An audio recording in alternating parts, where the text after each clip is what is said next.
The number one question that I get asked all the time is, should I buy a house now or should I wait until the housing crash in 2021?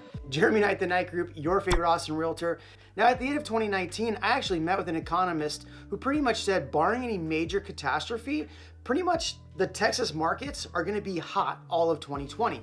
Well, that catastrophe hit and it's still going on, and yet we've seen month over month increases in pretty much every Texas real estate market, and that hasn't stopped. And really what's fueling this is that a lot of people are moving out of their states and into Texas because of, And on top of that, we've seen record low interest rates, which is also helping fuel our markets. In fact, most months in the Austin market, we're seeing 14% yearly growth, which is really crazy. In fact, we're seeing multiple offers and well over list price offers kind of all over.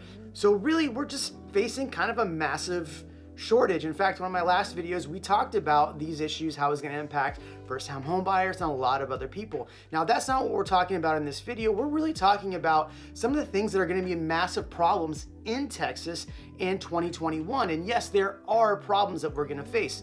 Now, look, there's a lot of good information coming out about vaccines and things that are going to help our markets, and there's really a lot of optimism. Plus, there's talk of new relief bills and bills to help first-time home buyers. So we'll have to see how all of those things pan out, but they will have some sort of an impact on our market in 2021. Okay, so let's talk about these issues and really what their impact is going to be, and are we going to see a turn, and when that will be in 2021, if it's in 2021. So one reason I think people are thinking there's going to be a huge foreclosure bump in 2021 is that there are people who are on forbearance or are having problems making their mortgage payments in Texas. So that's Texas-wide.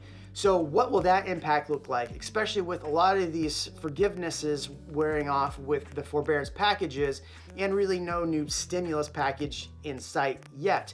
The thing that I've seen with this and where I think people kind of jump the shark a little bit is that because we've seen a 5% overall in Texas increase in prices, a lot of people do have some equity in their homes, which means that even if they are facing forbearance, really they could put their home on the market and kind of avoid those issues with forbearance. Well, we will see some people hit foreclosure, but I don't think the numbers are going to pan out to be a huge bump. The forbearance thing aside, yes, that's tough. There are still a lot of people out of jobs. So I think we will, at the beginning of 2021, see a decent amount of inventory hit the market. Unfortunately, I do think that there's so many buyers moving here that that's going to kind of get bought up. Now, I think there's one thing that's really important about the forbearance and people being late or making half payments that's actually going to be a catastrophic event in 2021 in Texas.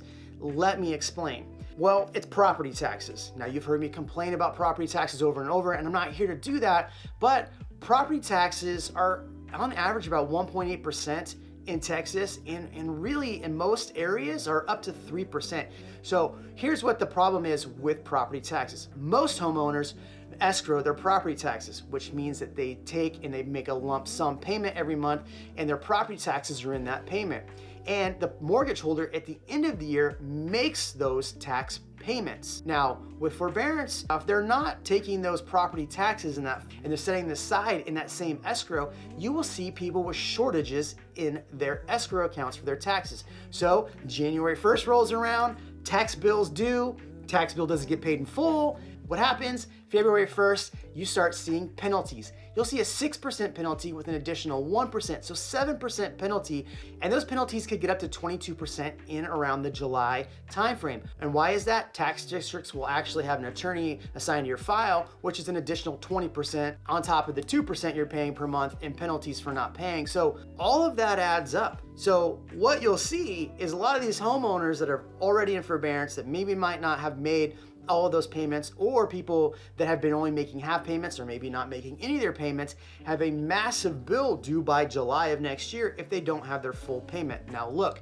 you can actually make payments and work something out, but if you don't, well, if you can't make a deal and you can't make those payments, they're actually going to send you to foreclosure. And yes, they will foreclose for not paying your property taxes. So really July of next year, we can actually see a heavy amount of foreclosures or people trying to sell because they're trying to avoid more penalties for their taxes. So if you're thinking, this is great, I'll go to a foreclosure sale and buy a tax lien property, I would be cautious. I would do a lot of digging and get more information before you even start that process, because there is a lot to know. I'll link some information below if that's a process that you're wanting to do. But we will see probably a fair amount of foreclosures for that reason. So let's say somebody's in that position and they have equity in their home and they're going to go sell their property. Well, that tax lien does need to get paid off. And so there could be some issues in 2021 where you're going to go buy a home, there's a tax lien on that home that needs to be paid off. Maybe the seller might not have enough equity,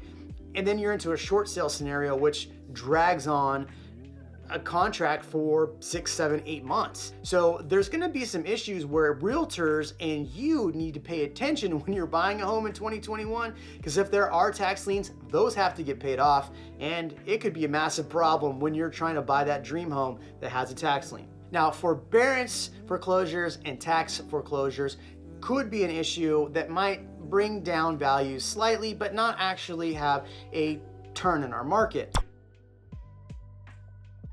One thing that we haven't talked about yet that could cause a turn in our market is interest rates. Now, I've seen everyone speculate on interest rates going up, interest rates going down. There's an article for everything out there. But if interest rates do go up, that will cause prices to flatten out a little bit. As of right now, interest rates are so low, it's kind of driving up the demand for properties because it's almost free money at this point. So if we see interest rates creep up next year, add that with more foreclosures, potentially, we could see more inventory. Now, inventory is so low right now, and so many people are buying right now, those things would really have to hit hard in order to see an adequate amount of inventory to make a real big dent in prices. I think the reality is we will see a change in some markets and a shift in some markets, and other markets we won't. So if you are planning to buy now, or whether you're planning to buy in a year from now, I would really try to plan on holding on to that property for 5+ years. And I tell that to anybody that's looking to invest. So Jeremy at the Night Group, your favorite Austin realtor. Thank you so much for watching. Make sure you like, comment, subscribe, share with a friend, send me a message. I don't know, there you go. Have a great day.